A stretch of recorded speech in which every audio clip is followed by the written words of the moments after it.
There's a kind of popular saying that crisis is an opportunity.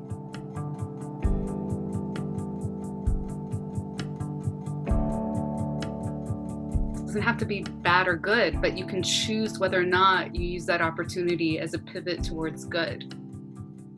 I think we need to activate our imaginations at this time. I think that fear feels very tempting. And although we shouldn't be unrealistic of our fears, of how this moment makes us feel, we also can think about what a shift and change and that uncertainty can allow us to do. There are some ways that I see what is happening now as providing as Arundhati Roy has said, a portal to a new world. But we have to want it. And that's the important part, is we have to want to not get back to normal, but to be transformed by this moment.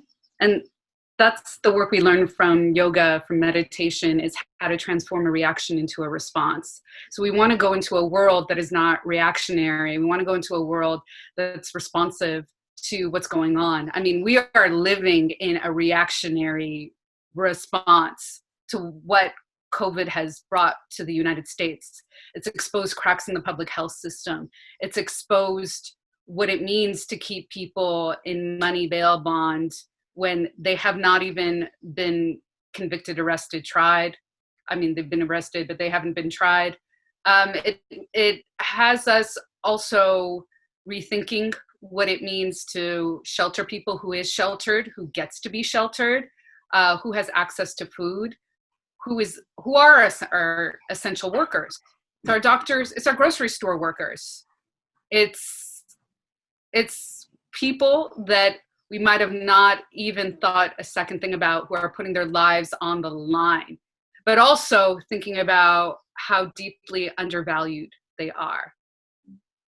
So the hope is that we see these cracks, and then we see how other countries are responding in a responsive way, caring for their citizens, putting that pool of tax dollars and distributing it for collective good, for collective social good. It's demanding, it's requiring that that's what we need in order for us to maintain the social contract that I'm going to pay you taxes.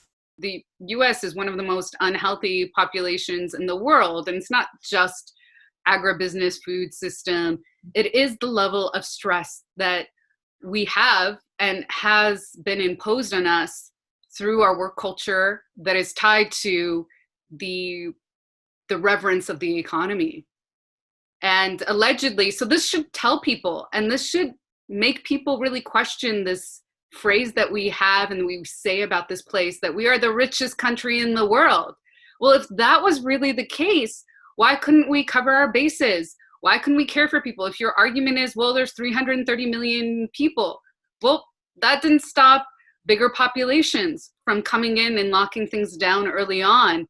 And they might have not had the resources, but they used and distributed money differently. A really phenomenal thinker that has influenced a lot of organizers, activists, Grace Lee Boggs, she would always say that the greatest kind of politics is going half an inch wide and then a mile deep. And so if we can think about enacting that work, then we can be concerned about the ways that we globally travel, how pathogens travel, how people travel.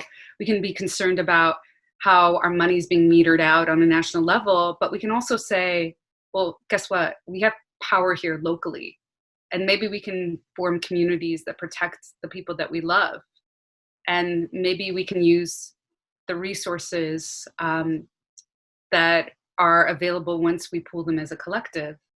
I think what we need to do is, although it's very tempting to think about change on a national scale, is to witness it on the local scale. And to use what's happening globally as a marker for us. Because we're seeing it transpire differently because different systems have been in place for people. And so while this might feel massive to shift and change a presidency, to shift and change electoral colleges, to shift and change how counties are district, and to depend on one person to be your savior. We can do interesting things on a local community that could provide folks with food, with care that they need. Some housing rights activists also took unhoused folks and found abandoned houses and tried to place them in them too in Los Angeles. And we are the capital of unhoused population in the nation. So while things are grim, the people power response to things has been illuminating for a new future. And as we've said, let this moment radicalize you.